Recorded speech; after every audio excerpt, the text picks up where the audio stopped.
Parce qu'après tu peux pas aller plus loin ta photo. Voilà, celle-ci jonction. Voilà, et la dernière au bout. Et comme ça, on va pouvoir commencer les coups.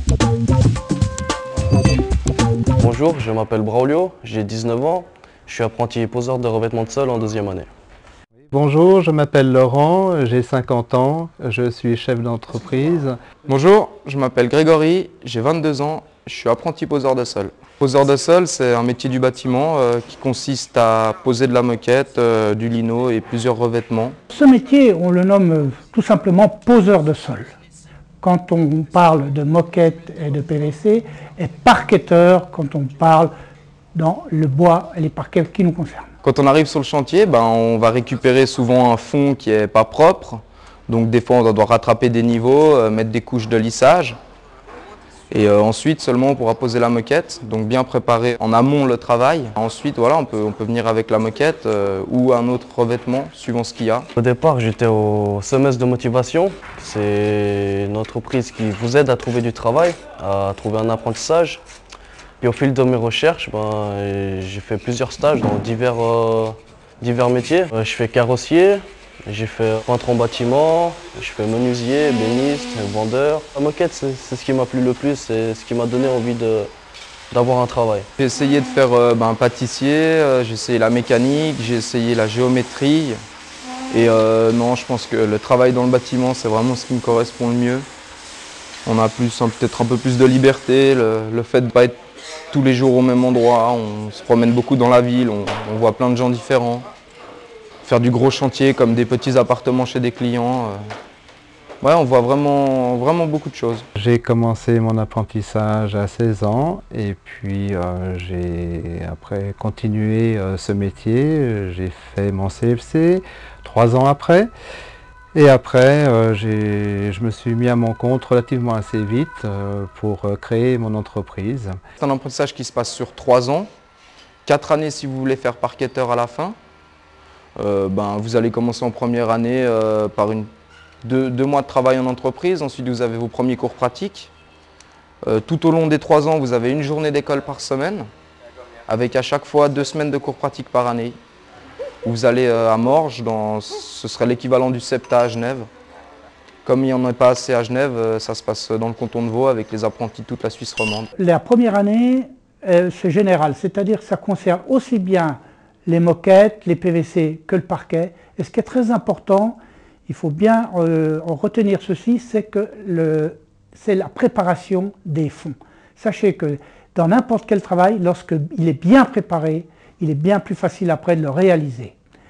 Et au bout de 2 ans qu'il a fait tout ce qu'il a appris, toutes ces techniques de base, il passe au choix, soit il continue dans les revêtements de sol, moquette ou PVC, soit il se dirige vers le parquet. Les cours théoriques, d'abord on va nous apprendre la base, on va nous apprendre les matériaux, toutes les techniques différentes, les noms des outils, tout ce qui peut nous arriver sur le chantier. On va nous apprendre à calculer les surfaces, à pouvoir justement calculer la moquette qu'il faut, le pourcentage de chute, tout ce qui est en rapport avec le métier en fait, tous les calculs professionnels et autres techniques qui s'apprennent à l'oral, on va dire. Il est vrai que nous, on ne peut pas expliquer certaines techniques, de quoi est fabriqué le ciment, de quoi est fabriqué ceci ou cela, puisqu'il y a tellement de produits et tout, et qu'on travaille on travaille par expérience, donc on ne connaît pas spécialement le fond de chaque chose. C'est pour ça que les cours sont très importants. On peut créer aussi, on a des fois une certaine liberté à créer des revêtements, des sols avec des décors différents et avec des matériaux différents. Mais il faut aussi voir avec l'architecte, avec aussi les décorateurs pour faire en sorte que tout se passe bien et que le client soit content à la fin du compte. Depuis quelques années, ils ont mis un gros accent sur l'écologie.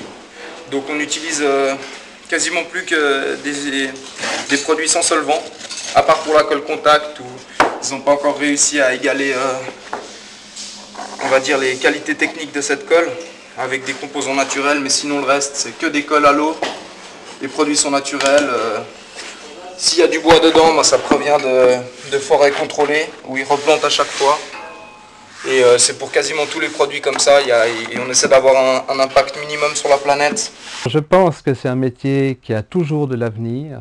On a des nouveaux matériaux qui sont toujours intéressants à voir, à connaître et à poser. Dans le bâtiment en général, il y a des possibilités de travail, il y a des possibilités de s'améliorer.